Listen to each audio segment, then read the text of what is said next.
What's up, guys? Survivor Series is in the books, and let me just say it was pretty awesome. I liked it. So we'll go over it, talk about it, see what we have to say. Let's hit that music.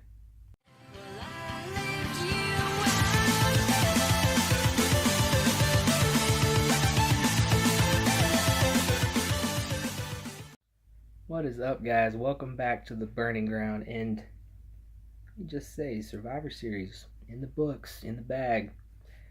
Pretty good. I liked it. I can't really say there was a bad match. I mean, there was some slow matches, but for the most part, every match was awesome. I loved it. So I got one big prediction right. I did say Raw was going to go 4 and SmackDown was going to go 3. Got that right. But I did get some of the actual matches wrong. But it all balanced out in the end. So, but let's start with the pre-show. I actually didn't get to watch the whole pre-show. I thought that Enzo and Kalisto would be the last match, so I tuned in at the end. Turns out it was Sami Zayn and Kevin Owens versus Breezango, which was I didn't even know they were doing. Enzo did beat Kalisto. I do know that. And the other match was Elias versus Matt Hardy, and Elias beat Matt Hardy, which was, of course that's going to happen. But, I got some things to say about that Sami Zayn and Kevin Owens thing. I'm going to be kind of honest. I don't like Sami Zayn as a heel. He just seems really dumb. It seems really forced. Like he's just trying to be annoying, and I know that's kind of what some heels do, but he's just not coming across very well as a heel to me. I honestly think they need to push him back to being a face if they want to do something, because I'm just not feeling it. And the two of them together, period, as a tag team, it's almost like they're trying to recreate the whole Kevin Owens and Chris Jericho thing, best friends. They did it great. Kevin Owens and Chris Jericho, they carried that angle perfectly, but it's not going over very well. I think I just don't really like it.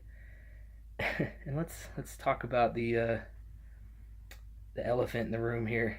Did anybody notice that Kevin Owens KO looked legit pissed off to be on the pre-show? I feel like this is kind of a punishment. They did get kicked off the European tour for some reason or another, and I think this is kind of their punishment, but they made up for it later in the night, and, we'll talk about that later. But yeah, I didn't catch the pre-show. That was the only match I caught. So let's move on to the actual card. I think they did a good job starting the night with Shield versus New Day. It was a big match, and it got everybody ready to watch instead of starting out with something small and then trying to build up, start with something big and just go from there. And, it was a good match. I liked it. There was a lot of good pops, a lot of good, hits and everything. I really liked it. It's weird because before the match started, I was thinking of how the members of the New Day and the members of the Shield compare to each other. You got Big E and Roman Reigns are like the power of the teams. Then you got Xavier Woods and Seth Rollins are like the smart ones. They're the brains of the operations. And then you got your crazy fighters in Kofi Kingston and Dean Ambrose. And it's weird that I was thinking that before the match, because that's actually how they started the match. They teamed up those pairs, and it was great. It was pretty awesome. So, would I say it was the match of the night? No, I don't think so. But it was good. It was a good match. It was a good way to start the card. After that, they jumped into the women's traditional Survivor Series match. It was Raw, which was Alicia Fox, Bayley, Asuka, Sasha Banks, and Nia Jax versus SmackDown, which was Becky Lynch and Natalya. They screwed up there. I don't think they should have put her in there, but hey, who else do they have? Natalya, Tamina, Carmella, and Naomi. It was a good match. I thought it was a really good match. All the matches were good. If I had to pick a match to put at the bottom, I would probably put this one, because it's like I said in my prediction video. We've seen this before. We've seen all the women fight each other before. So, but I did not get this prediction right. I called SmackDown winning, and I was wrong. Raw actually won, with Asuka being the sole survivor, which, hey, they're pushing her to be awesome. They're not going to let her get pinned. So I should have seen that coming. But yeah, Asuka won. She's the sole survivor. The Raw team won. Moving on was actually the next match. When I first was thinking about it, it's the one I was looking forward to the least, maybe, except for maybe the women's traditional match. It was Miz versus Corbin, and I'm not a big Corbin fan. I think he's kind of boring, but this match was actually really good. When I watched it, I was like, man, that could be the match of the night. And it was really neat how they showed the Twitter videos between the two of them, and just how they made it really personal. How Corbin kind of went after Maurice, and then Miz was like, hey, talk about my wife again, I'm going to shove your teeth down your throat. And, throwing in the F-bomb there made it even more realistic, and made it really personal between the two. And by doing that, they also kind of took the dynamics of a heel versus heel match and turned it into more of a heel versus face, because Corbin came and he, was constantly threatening Maurice and everything. So that in a way that made The Miz look more like the face. And that was only really in the beginning of the match.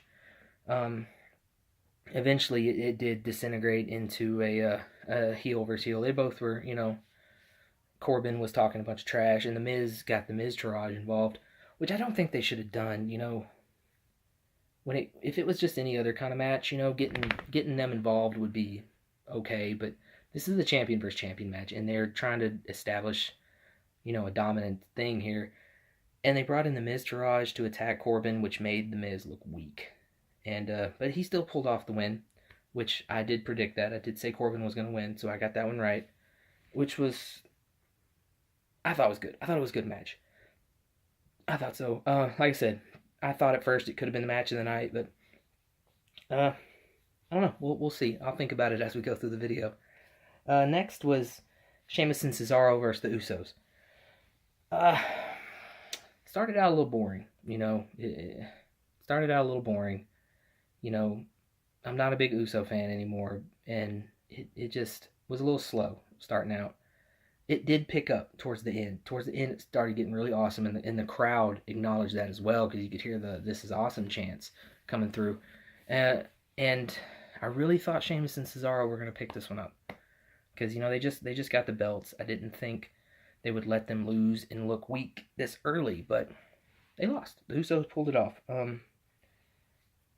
To be honest, I don't remember exactly how. It was a couple hours ago. I don't remember how the pinfall happened, but like I said, it was a little kind of a slow match. I feel like this was the typical bathroom break, go get a beer match. But if you didn't get back for the end of the match, like I said, it really picked up. I can't remember how it ended. But yeah, the Usos picked up the win. I predicted Sheamus and Cesaro, so I got that one wrong. So that's two matches I got wrong so far, but that's the only two I got wrong. The rest I got right. So after that was Alexa Bliss versus Charlotte Flair. Really solid match, I thought.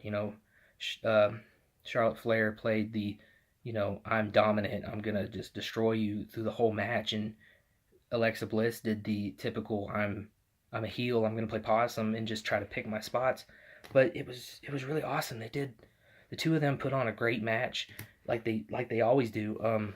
It was great, and I did pick Charlotte to win, and she did. It really showed how strong Charlotte is, though. I mean, she powerbombed Alexa Bliss, which isn't saying much. Alexa Bliss is 5'0", but she picked her up and was holding her ribs with one hand and still powerbombed her. And it was awesome. It was a great match. Normally I don't get into the women's matches, but I really enjoyed watching this one. I thought it was great. So, yep, Charlotte Flair picked that one up. Another one that yours truly predicted correctly. After that was Brock Lesnar versus AJ Styles. I honestly thought this would be the last match of the night, because it's your top two guys from the brands fighting, and I really thought this would be the last one, but it wasn't. started out as a typical Lesnar match. He tossed AJ Styles from ring post to ring post, and just and that's how most of the match was. AJ got some offense in, but for the most part, Brock Lesnar squashed him.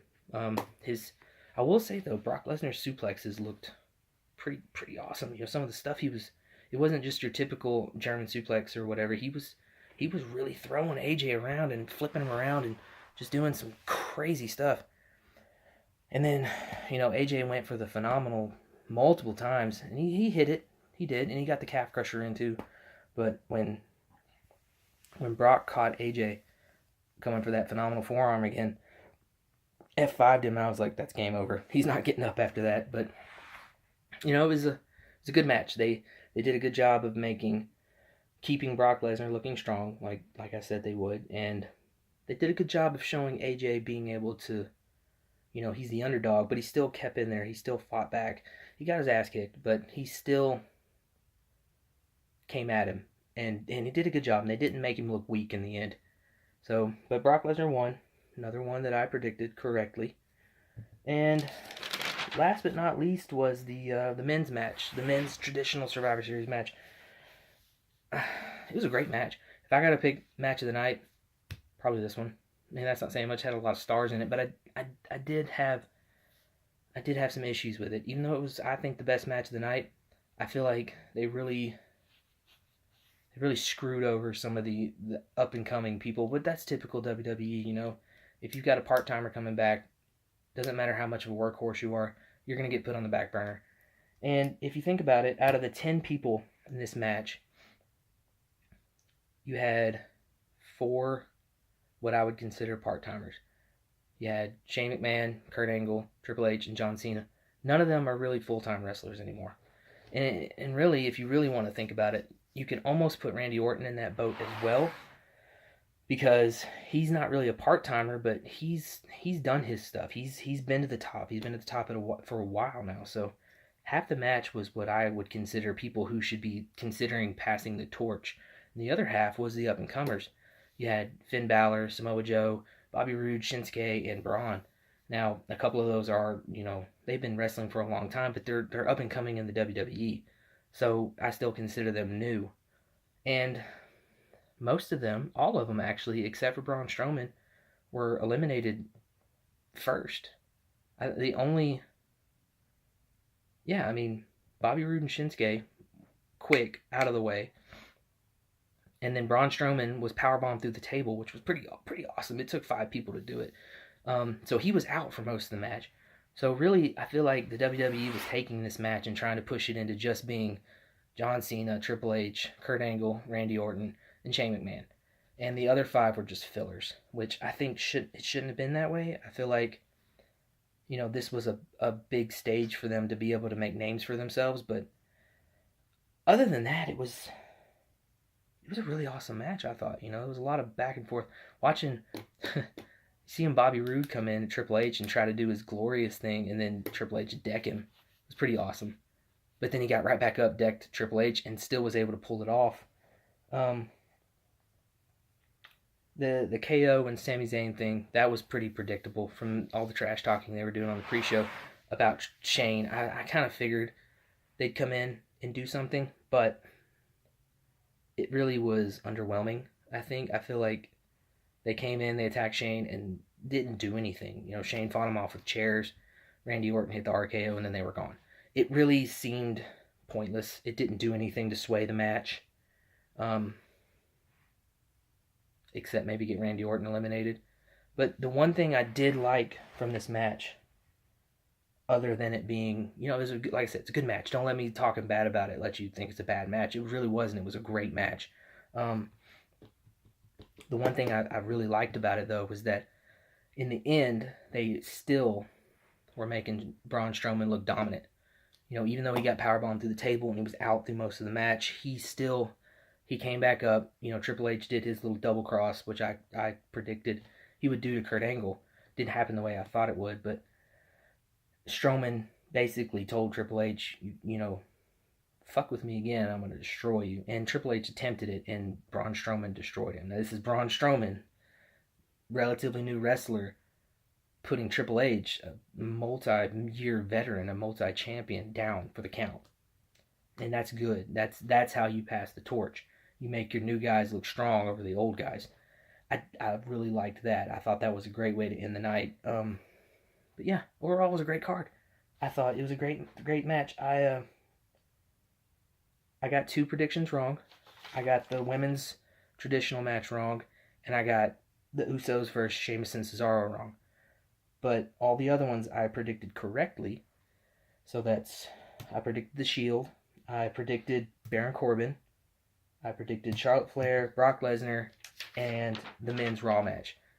And in the end, I still got the overall count correct.